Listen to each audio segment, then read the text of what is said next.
For 142 years, the galaxy had known humans as healers. From the moment humanity first reached the stars and made contact with other civilizations, they chose peace. When humans joined the Galactic Concord, a coalition of 412 spacefaring species, they made a decision no other predator species had ever made. They gave up their weapons. No one forced them to do it, and it was not the result of defeat in war. Humanity simply looked at the wider galaxy and chose to become something better.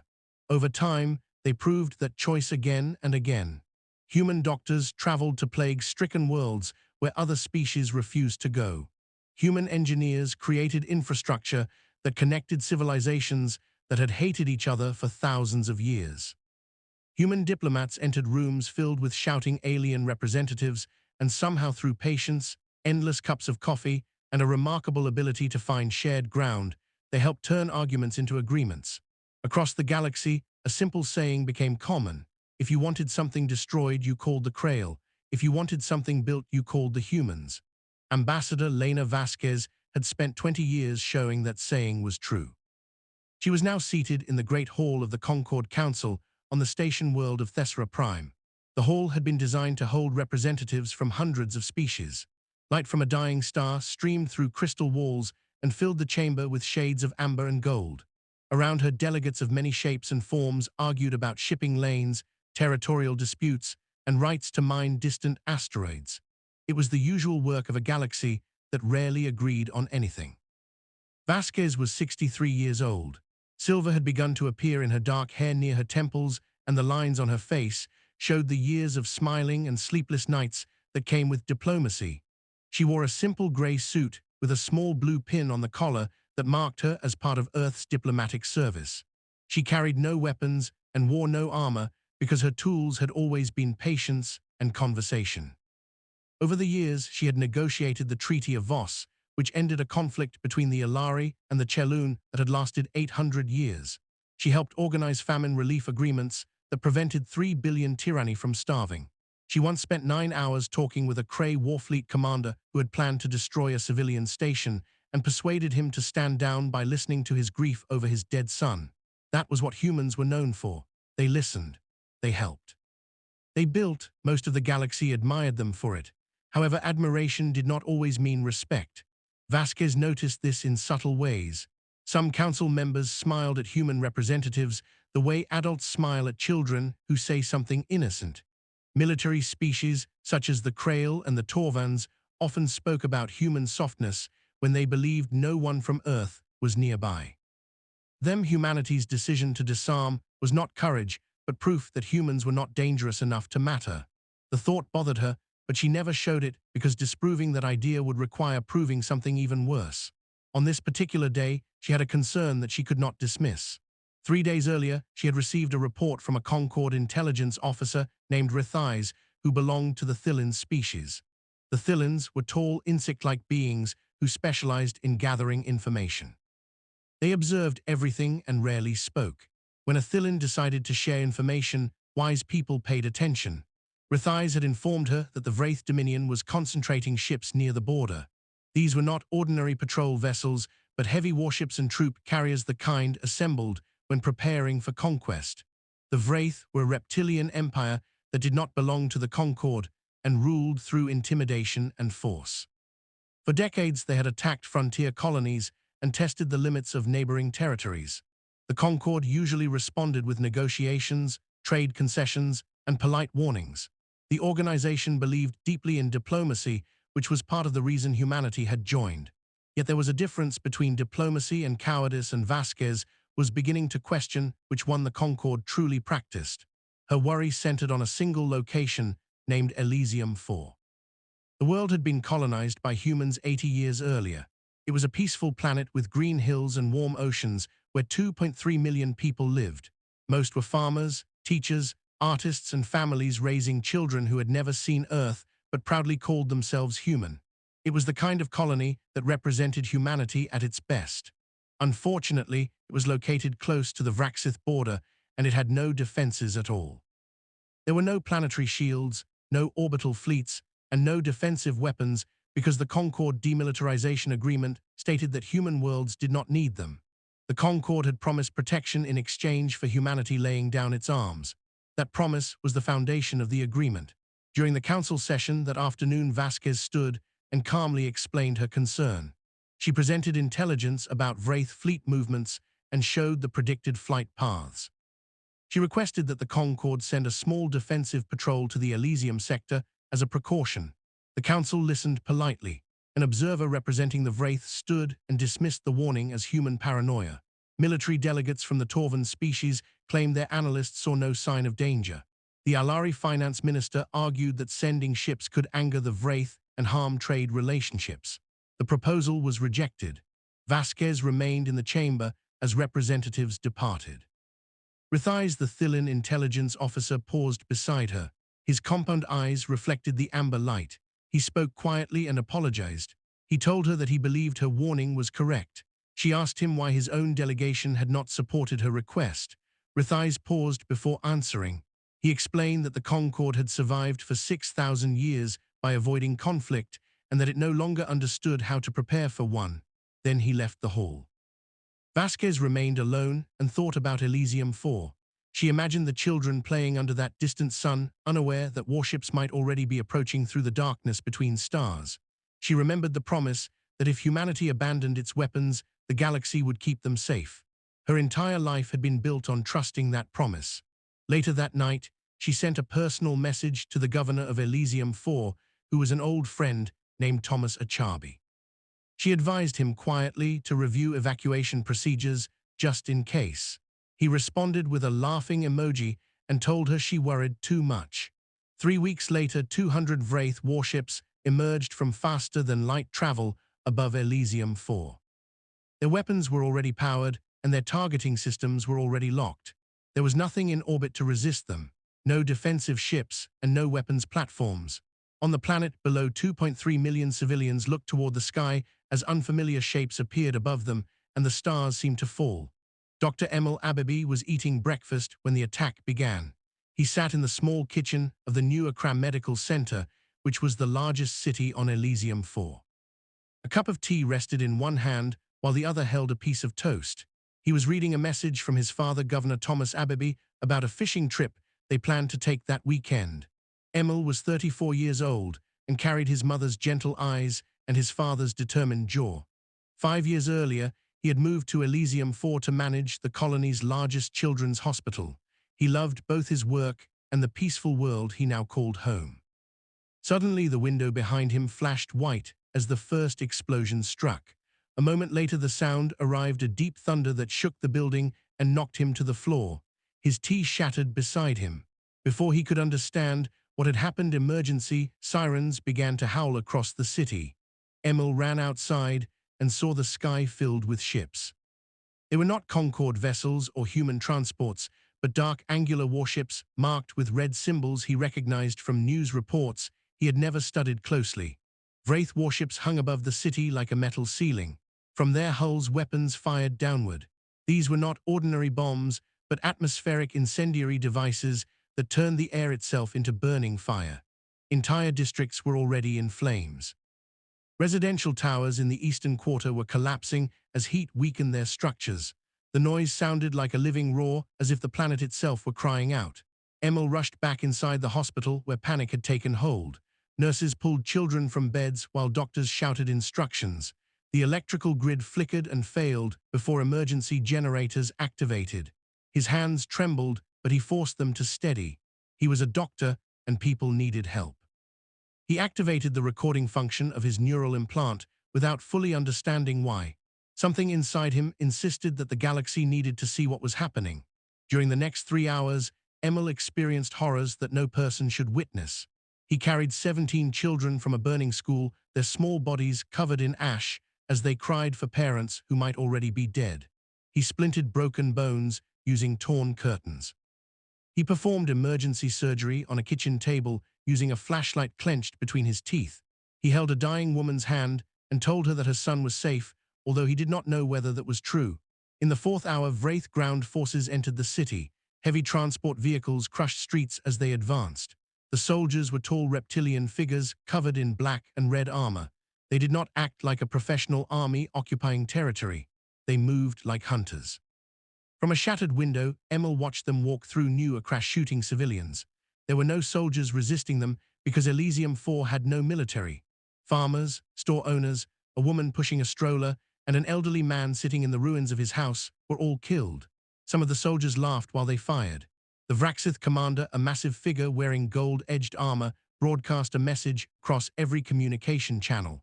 The voice reached every speaker and device that still functioned.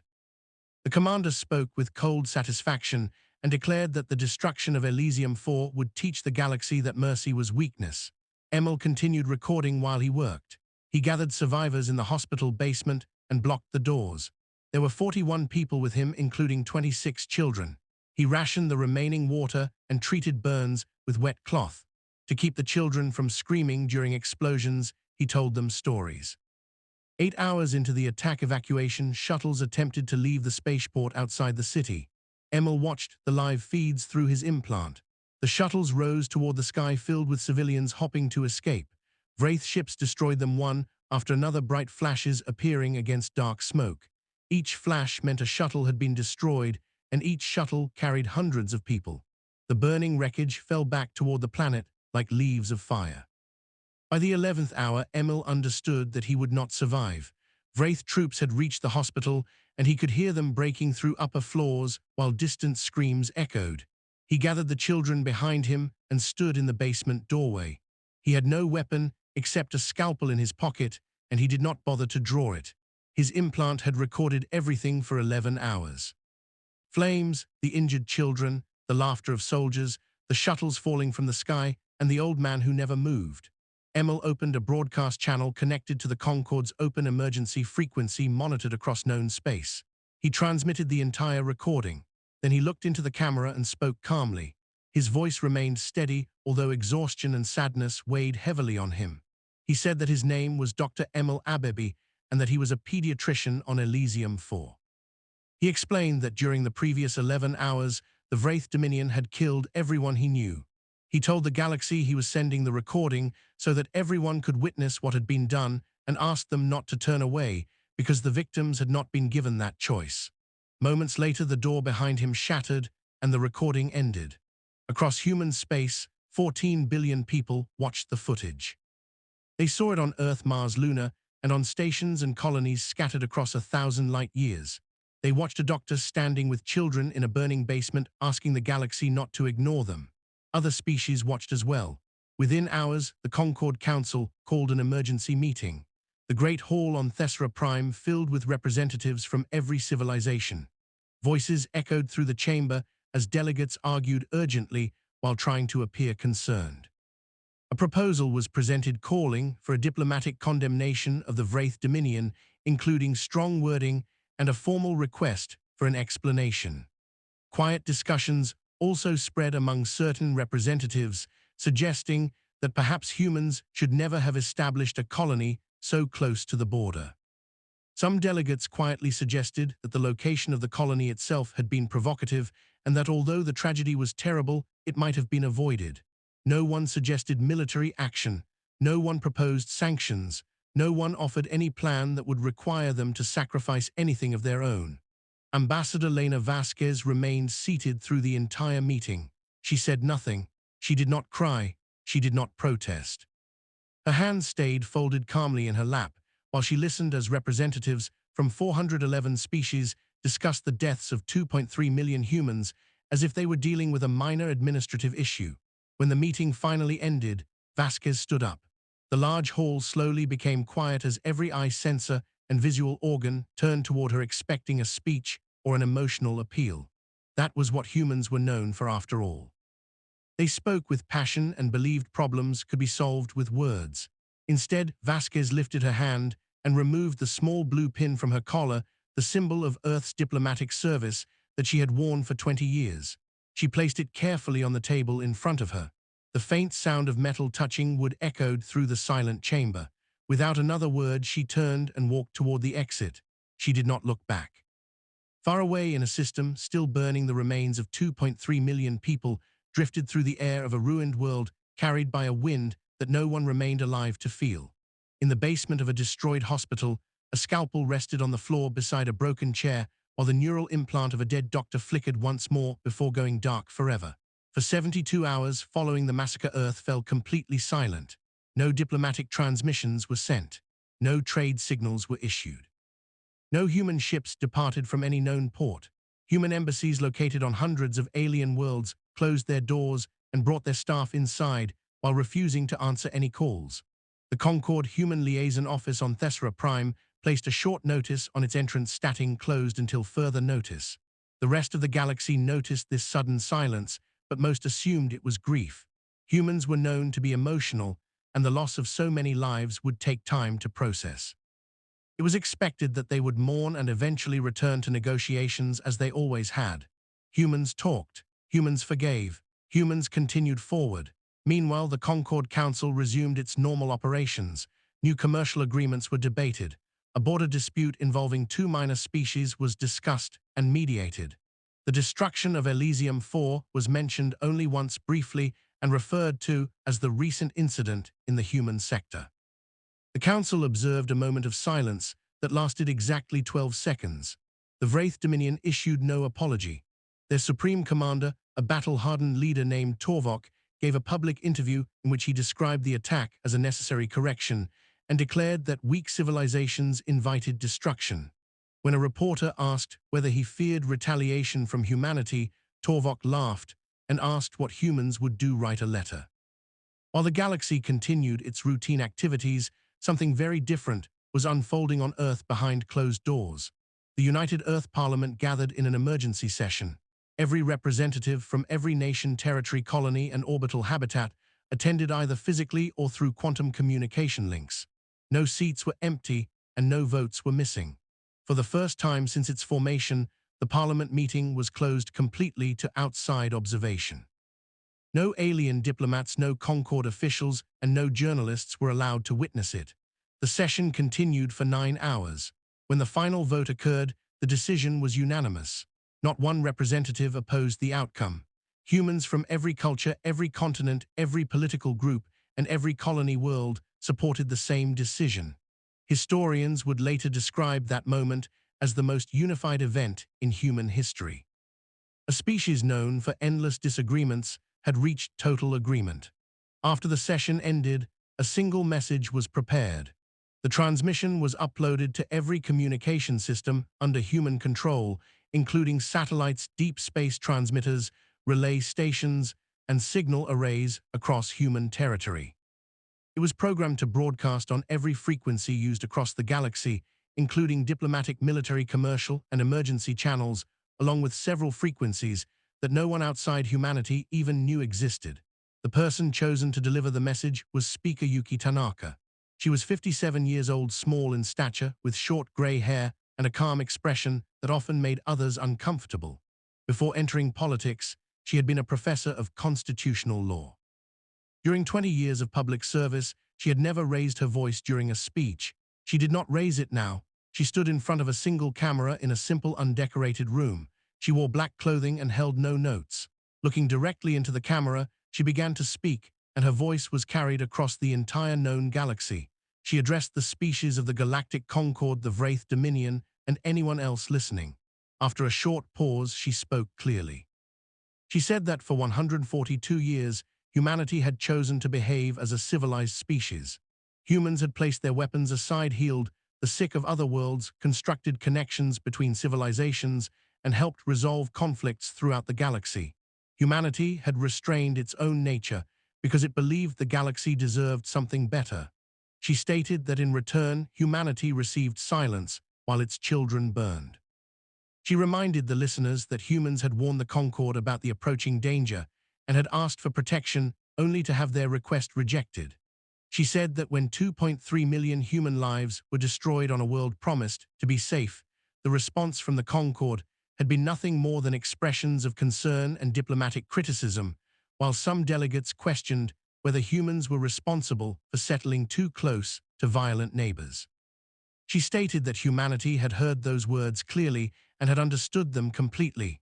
She then announced that effective immediately, the Human Civilized Conduct Accord was terminated. All demilitarization agreements were revoked. All diplomatic arrangements with the Galactic Concord were suspended. All human military resources were being reactivated. Addressing the Vraxith Dominion directly, she said that the attackers had wanted to teach the galaxy a lesson about humanity and congratulated them because they were about to succeed. She concluded by stating that humanity was no longer civilized and advised them to run. The transmission ended and the screen went dark. Across the galaxy, 411 species began to realize the meaning of the vaults. The vaults were not exactly secret because they had been mentioned in the original treaty when humanity joined the Concord. Humans had agreed to disarm, but insisted on one condition, that their weapons would be stored rather than destroyed. The Concord had accepted the condition since it seemed insignificant at the time. Keeping old weapons in storage appeared harmless because no one believed humans would ever use them again. The vaults were massive underground complexes located beneath Earth, Luna, and Mars. Inside them were the weapons humanity had created during its long, violent history before joining the stars. The vaults contained nuclear warheads, kinetic bombardment systems, biological research, data, artificial intelligence, combat programs, warship schematics, and a strategic document known as the Prometheus Doctrine, which described a complete theoretical model for total war developed by human military analysts over many decades. The plan was so comprehensive and so dangerous that the people who created it had sealed it away with a promise that it would never be used. For 142 years, Concord intelligence agencies had ignored the vaults because humanity appeared harmless. Now every intelligence department across the galaxy reopened their files on human history and studied them again with growing concern. Vraxith, the Thillan intelligence officer, was called to present a briefing before the Concord Council. Standing in the same chamber where Ambassador Vasquez had once spoken, he looked across the gathered representatives and began his report. He explained that the Concord had made a serious mistake by assuming that humans were peaceful because they lacked the capacity for violence. He corrected that assumption by explaining that humans were peaceful because they were the most violent species known and had made a deliberate effort to restrain themselves. He then presented historical records that humanity had avoided discussing publicly for more than a century. He described the world wars that had killed hundreds of millions of people. He showed evidence of nuclear arsenals large enough to destroy their own worlds several times over, while nations threatened each other with them for decades. He detailed genocides, conquests, and empires built through bloodshed. Humanity had even created a word describing the deliberate destruction of an entire population, because such an event had occurred often enough to require its own term. Vraxith continued by presenting biological and military analysis. Human reaction times were faster than those of 90% of known species. Their endurance exceeded most others. Humans could function without sleep for extended periods and often survived injuries that would kill other species.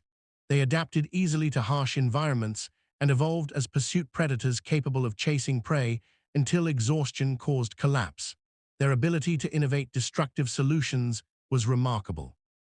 Vraxith concluded that humans had not disarmed because they were weak, but because they understood the full extent of their own potential for destruction, and it frightened them.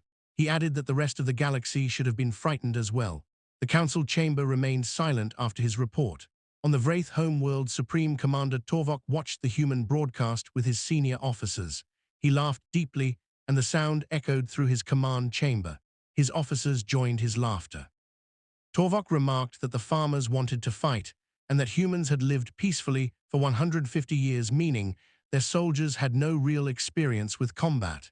He predicted they would appear with outdated ships and weapons, and that the Vraith would defeat them easily just as they had destroyed the colony. Torvok poured a drink and raised a toast to simple victories while his officers celebrated. None of them noticed that the youngest intelligence analyst in the room, a small Vraxiv female seated quietly in the corner, was not celebrating. During the previous hour, she had been reading archived records about human history. Her hands trembled as she reached the section describing nuclear weapons, and she could not continue reading further. She wanted to warn the Supreme Commander that he was making a terrible mistake and that humans had not lived peacefully because they were weak, but because they feared what they might become. She said nothing because junior officers in the Vraxith Dominion did not challenge their superiors.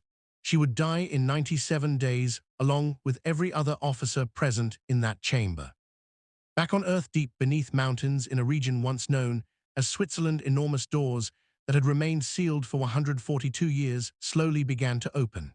Dust fell from hinges as large as buildings. Lights activated in tunnels that stretched for miles, while machines maintained for generations by automated systems powered up again. The vaults had opened, and behind a final sealed door labeled Prometheus, a massive data file began uploading into every human military network. Humanity had spent 142 years learning to act with kindness. It required only 72 hours to remember how to become something else. The rest of the galaxy expected that preparing for war would require months or even years. Building a war fleet usually demanded shipyards, raw materials, trained crews, supply chains, and many complex logistical steps. The Krail, considered the most formidable military species in the galaxy, once required 6 years to assemble a strike fleet for a border conflict. Humanity completed the process in 3 weeks. The first indication appeared in the asteroid belt between Mars and Jupiter. Sensors operated by a Torvan Trade Corporation detected enormous energy readings in a region that should have contained only silent drifting rocks. When telescopes focused on the source, they discovered huge automated shipyards stretching across kilometers of space, assembling warships from digital blueprints transmitted in real time. These structures were not newly built.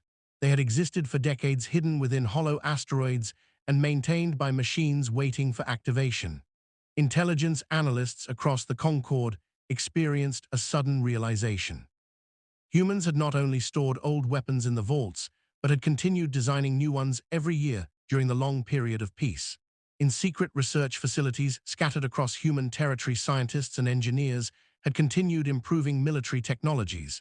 They did not do it because they desired war, but because some part of their nature always expected that peace might end one day. They had hoped that expectation would prove wrong, but it had not. Admiral Cale Marrero stood on the command bridge of the HSS Retribution, which served as the flagship of the newly assembled First Retribution Fleet. He was 51 years old, tall and lean, with short gray hair and eyes that seemed completely emptied of warmth. Most of his career had been spent as a logistics officer responsible for managing cargo routes between colonies. He had never commanded a warship, and only 6 months earlier had never even stood on the bridge of one. He also had a daughter named Suki, who was 9 years old and had lived on Ellesium 4 with her mother. On his personal device, he kept a video recording showing Suki laughing during her birthday celebration 3 months before the massacre.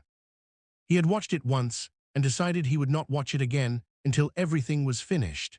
Admiral Marrero did not deliver inspirational speeches or discuss honor, revenge, or justice. When his officers assembled for their first briefing, he displayed a map of the Vraith border region on the tactical screen, marked the location of enemy forces, and calmly said that they would begin there. No officer asked questions. Meanwhile, the Concord sent repeated messages demanding that humanity halt its mobilization. They referred to treaties, cited legal obligations, and warned about consequences. Speaker Tanaka responded with a message only 4 sentences long. She stated that the Concord had already been given the opportunity to act, but had chosen a resolution instead, and that humanity had now chosen a different path. She concluded by instructing them not to contact humanity again about the matter. 3 species offered to mediate negotiations between humanity and the Vraith, but Tanaka refused the offer. 2 species threatened economic sanctions against human trade. Tanaka replied that they were free to attempt such measures, but should first consider how many of their medical networks, communication systems, and food distribution infrastructure depended on technology maintained by human engineers. The proposed sanctions quietly disappeared. The first Retribution fleet arrived at the Vraith border on a Tuesday. By galactic standards, it was not a large formation consisting of 47 ships. The first Retribution fleet consisted of 47 warships. The Vraxith had 300 ships guarding their border, and those forces were commanded by a veteran officer named Kree, who had defeated many smaller civilizations in earlier campaigns. When Kree examined the approaching human fleet on his sensors, he felt only confidence. To him, the situation looked simple. The battle continued for 6 hours. When the fighting ended, every Vraxith ship defending the border had either been destroyed or disabled. The human fleet lost 4 ships. Across the galaxy, military observers struggled to understand how the outcome had been achieved. Analysts from many species studied the combat recordings, and their conclusions disturbed them. The humans had not followed the typical patterns of galactic warfare.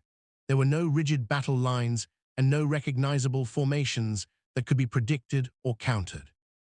Human vessels operated independently while still coordinating perfectly with one another. Strategies shifted during combat and sometimes changed within a single minute. Human crews detected and exploited weaknesses that other species would not have noticed. They penetrated Vraxith communication systems and transmitted false commands that caused enemy ships to attack their own allies. They deployed weapons that did not appear in any Concord military archive. A Kree commander studying the battle eventually made a comment that spread widely throughout the galaxy. He said that other species study war, but humans are war itself, and that it exists inside them like a second heartbeat that they have simply kept hidden. Supreme Commander Torvok of the Vraxith Dominion was no longer laughing. For the first time in his career, he sent a message requesting negotiations. His transmission used polite diplomatic language and suggested a ceasefire while implying that terms could be discussed. Admiral Kale Marrero received the message. He read it once and then replied by transmitting a single file. The file contained the complete unedited recording from Dr. Emil Abebi neural implant, showing 11 hours of footage that documented the burning colony, the injured children, the laughter of Vraxith soldiers, and the civilian shuttles being destroyed while trying to escape. There were no additional comments and no proposed terms. The following day, the first retribution fleet crossed the border into Vraxith territory. What followed did not resemble a traditional war. It was a systematic dismantling. Human forces did not bombard Vraxith cities and did not use weapons of mass destruction or attack civilian populations. Instead, they targeted every military asset belonging to the Vraxith Dominion. Shipyards were destroyed along with weapons factories, orbital defense stations, military communication hubs, and bases across the entire region. Human fleets moved carefully through Vraxith territory, removing military capabilities while leaving civilian infrastructure untouched. Cities remained standing, farms continued producing food and power systems, and water networks were preserved. However, anything capable of firing a weapon was eliminated. The precision of these operations frightened the rest of the galaxy. A civilization driven purely by anger might have inflicted suffering equal to the destruction of Ellesium 4, but humanity did not act that way. By the time their fleets launched, the humans had already moved past their initial rage during the 72 hours of silence that followed the massacre. What remained was a calm and disciplined determination. Human forces carried out their campaign with the efficiency of a species that had spent 142 years pretending it did not know how to wage war. The Concord watched these events with increasing anxiety. Their fear was no longer directed at the Vraxith, but at what humanity might do after the campaign ended. Governments throughout the galaxy began making private calculations. If humans could defeat the Vraxith Dominion within weeks, then what might they do to any other civilization?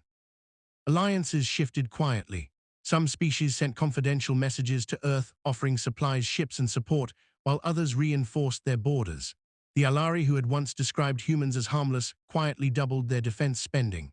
Rithais, the Thillan intelligence officer, prepared another briefing for the Concord Council. When he stood before them, his tone carried a seriousness that had not been present before. He informed the Council that the fall of the Vraxith Dominion was now inevitable.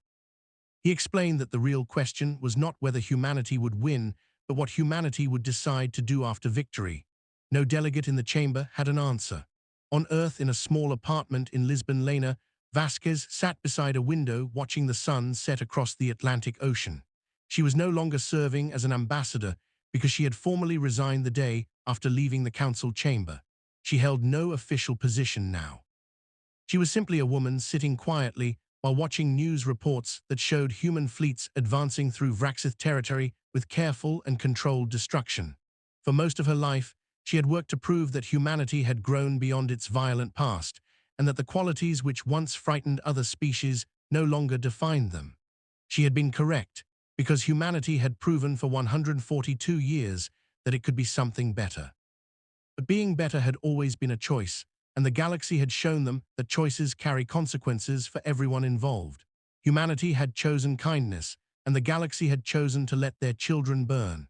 Vasquez watched the fleet operations displayed on her screen as human ships methodically dismantled the military of the civilization responsible for killing more than 2 million people.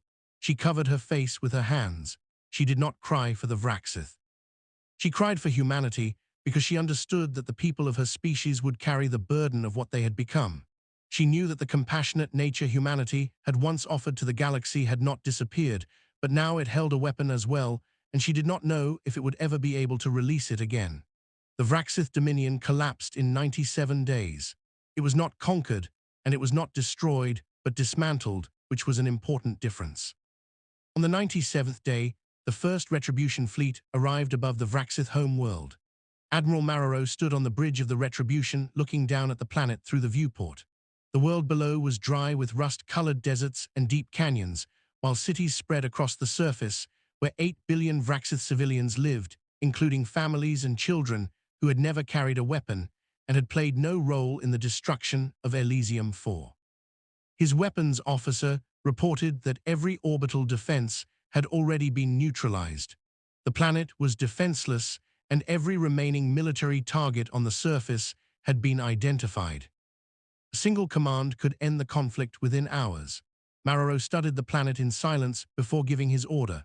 He instructed his forces to deploy ground units only and to conduct precise strikes against military facilities while capturing the leadership and protecting civilian infrastructure.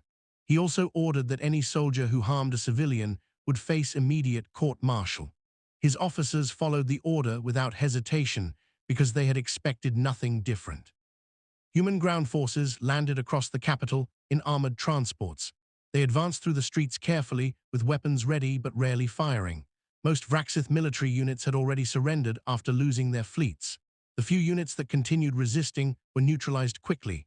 Human soldiers secured government buildings and military headquarters and eventually arrested Supreme Commander Torvok in his command center. He sat alone at his desk, staring ahead silently. The glass he had raised weeks earlier in celebration remained on the table still half full. When the human soldiers entered, he did not resist, and he said nothing. Soon afterward, human medical teams arrived across the planet. Field hospitals were established, and humanitarian supplies were distributed to civilians who had been cut off from resources during the conflict. Engineers restored electricity and repaired damaged infrastructure, while doctors treated injured Vraxith soldiers alongside wounded humans. A Vraxith mother holding her child watched a human medic bandage the arm of a Vraxith elder. She struggled to understand why the same people who had dismantled her civilization military in 3 months were now helping them. She asked the medic why they were doing this. The medic, a young woman from a colony world called New Helsinki, looked up after finishing the bandage. She had not slept in 2 days, and her voice sounded tired but calm. She answered that they were helping because the people were injured and spoke, as though the explanation was obvious. Across the galaxy, the Concord Council observed these events carefully. Representatives from 411 species waited anxiously because humanity now possessed the strongest military force in known space. The Vraxith were defeated, and every other major military power was weaker than the human fleets that had just demonstrated their capabilities. If humanity wished, it could reshape the entire galaxy, demand tribute, claim territory, or force submission from others. Humanity could become the same kind of empire that the Vraxith had once been, but on a scale far greater than anything before. Speaker Yuki Tanaka addressed the galaxy again. She stood in the same plain room, wearing the same black clothing, but the strain of recent months was visible on her face, because she had authorized a war and sent young people into battle. Her voice, however, remained steady and controlled. She announced that the Vraxith Dominion had been disarmed and that its military leaders had been arrested and would face trial before an independent tribunal composed of species not involved in the conflict. She confirmed that humanitarian aid was already being delivered to Vraxith civilians and would continue. She explained that humanity had not come to exterminate anyone, but to ensure that the destruction of Ellesium 4 could never happen again. She then addressed the Galactic Concord, directly stating that humanity would not return to the organization because it had been trusted with the safety of human lives and had failed that responsibility. She reminded them that 2.3 million humans had died because the Concord believed that a strongly worded statement was a sufficient response to mass murder, and she stated clearly that humanity would never again place its survival in the hands of others. She explained that humanity would maintain its fleet permanently and that this decision was not open for negotiation. However, she also declared that human fleets would not be used for conquest or territorial expansion. Instead, humanity would respond to any distress signal from any world and would defend any species unable to protect itself. She stated that if a defenseless civilization faced danger, humanity would respond because it was the right thing to do. She reminded the galaxy that the kindness humans once offered had always been a choice freely made and a source of pride. She also warned that choices can change and that the galaxy had demonstrated what happens when kindness is mistaken for weakness.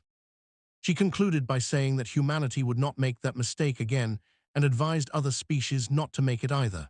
She urged them to protect vulnerable populations and treat weaker civilizations with care because humanity would be watching and no longer patient. The transmission ended and the galaxy remained silent as every species considered the meaning of what they had heard. Humanity had not threatened anyone directly, but a new reality had clearly been established.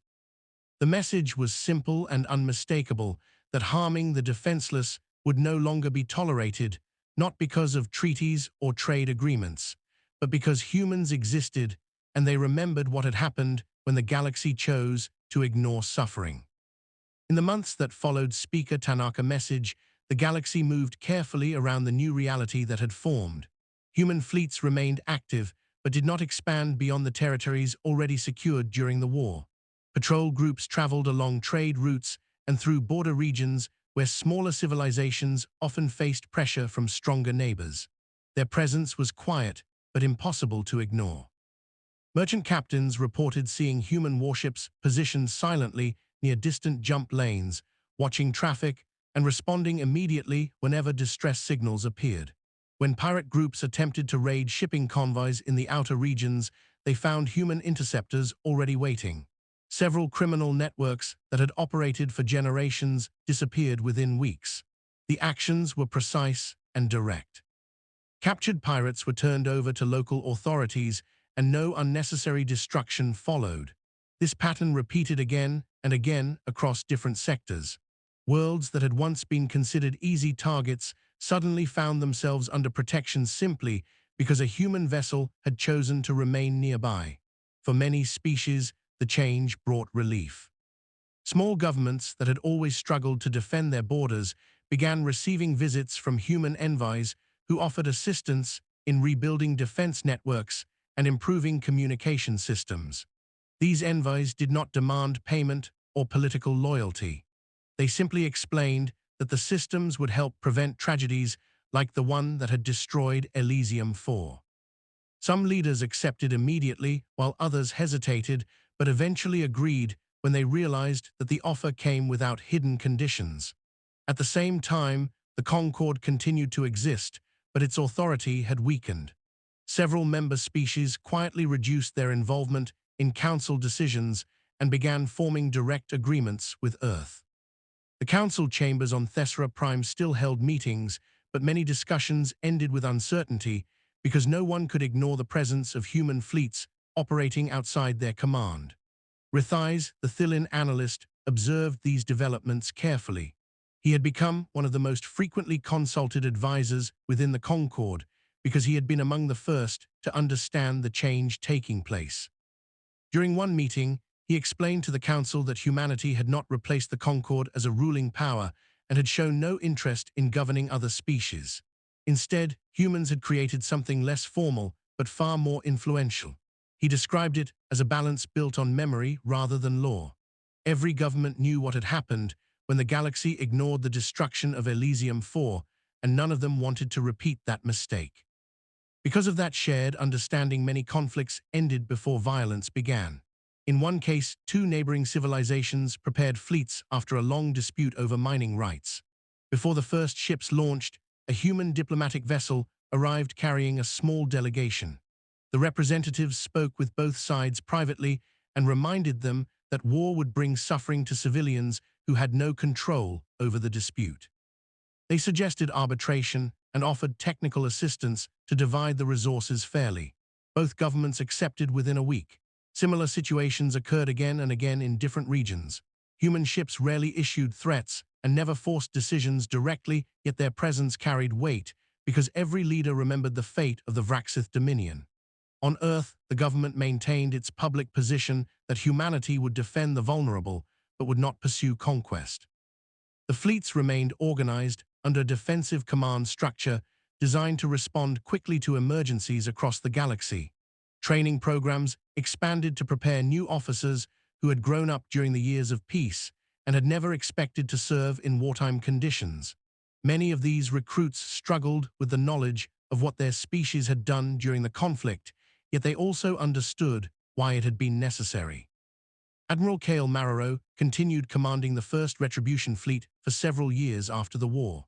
His reputation within the military grew, but he avoided attention whenever possible. Those who served under him often described him as a quiet leader who spoke rarely and expected discipline from everyone around him, including himself. After completing several patrol assignments, he eventually stepped down from active command and returned to Earth. Reports said he chose a small coastal town where he could live privately away from government offices and media attention. Few people knew that he visited a memorial site each year on the anniversary of the massacre. Meanwhile, the Vraxith home world slowly rebuilt under new civilian leadership that had been established after the arrest of the former military commanders. The tribunal, organized by multiple species, conducted long trials examining evidence from the invasion of Ellesium 4 and other actions taken by the Dominion during its expansion campaigns. The proceedings lasted several years and were broadcast publicly so that every civilization could witness the judgments. Many Vraxith citizens watched these trials with mixed feelings because they had grown up believing the Dominion military protected their civilization. Learning the full truth about the atrocities committed in their name forced many to reconsider their history. Human aid workers continued operating on the Vraxith home world during this period. They helped repair damaged infrastructure and supported food distribution, while also assisting local governments in creating new administrative systems separate from the old military hierarchy. Some Vraxith remained hostile toward the humans who had dismantled their empire, but others began cooperating openly as they recognized that reconstruction would not have been possible without that assistance. In quieter corners of the galaxy, life gradually returned to familiar patterns, but the memory of the war remained present in every major decision. Trade routes expanded again, and scientific collaborations resumed between species that had once viewed each other with suspicion. Human research teams shared medical technologies developed during the humanitarian efforts after the conflict. These programs saved millions of lives on distant worlds that had previously lacked advanced treatment systems. The old saying about humans changed once more as the years passed. Some merchants joked that calling humans meant both building something and protecting it at the same time. Others spoke more seriously and said that humanity had become a reminder rather than a ruler. They reminded the galaxy that strength without restraint leads to destruction, and that kindness without vigilance invites tragedy. These conversations continued across countless planets where different cultures tried to understand the balance humanity had chosen.